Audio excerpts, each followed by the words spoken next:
Hi guys, today we're gonna have a look at the Abisko Dome 2 tent and how to pitch a typical dome tent.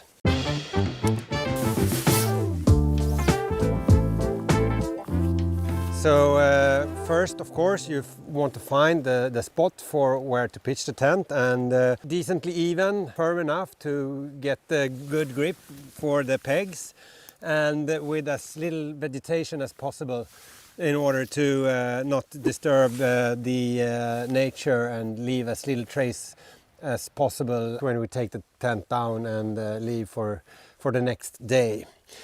So this is the Abisko Dome 2, so it's fitted for 2 persons, and as usual I would want to find the pegs first and put that in my leg pocket so that I always have the pegs easy access. Then I go for the tent poles, and on all our dome tents the tent poles are equally long and they are the same color, so you don't have to keep them separate or put them in any particular sleeve on the tent. Still want to make sure that they fit nicely together all the way edge to edge.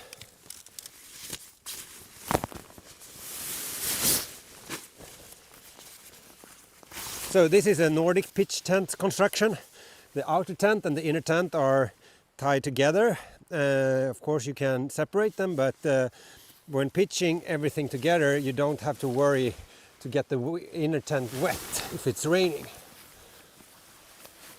So the wind direction is not really relevant when you pitch a dome tent, as it is quite round and circular.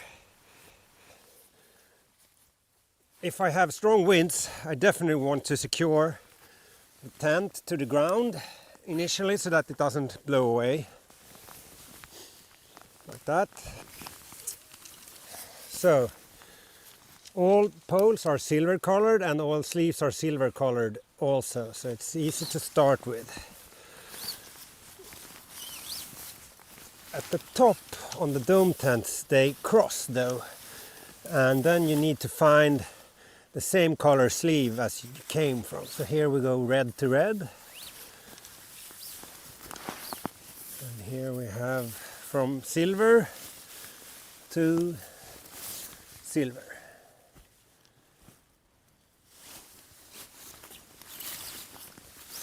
And the last one comes from yellow, and you want that into the yellow sleeve of course, but I put this one underneath the other 2 poles.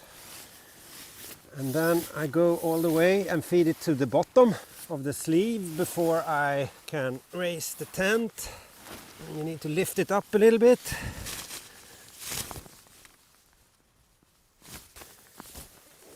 You just want to make sure that the pole is at the bottom of the sleeve before putting the tent pole into the cup.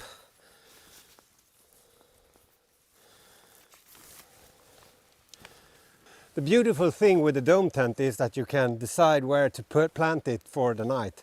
So if you're not completely satisfied with the position, you can easily lift it up and just move it around till you find the perfect spot for your night.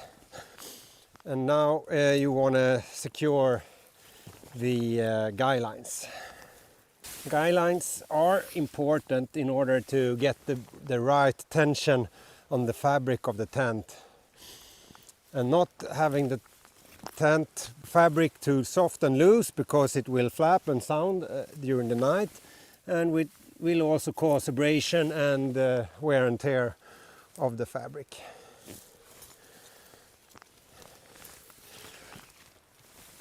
It's also relevant since the main material in the fly sheet is made of nylon or polyamide, and the properties of that is that when it gets moisture and damp it actually expands, and then you will need to adjust the guy lines throughout the night.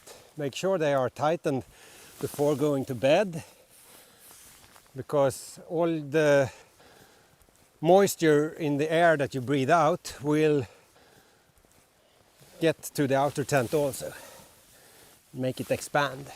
Then When the sun hits the tent, it will dry out, and then the fly sheet will shrink.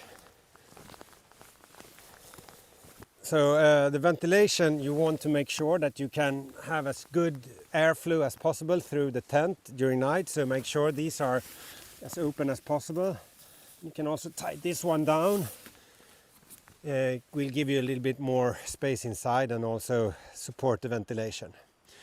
So now you want to adjust the guy lines so that the tent is nice and stretched, not too much, but even all around the tent.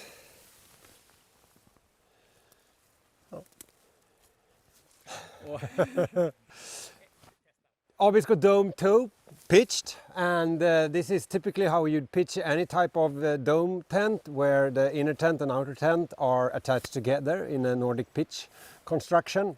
So once it's up, it's a super comfortable tent to have a good night's sleep in, and I hope you enjoy it, and see you out on the trail.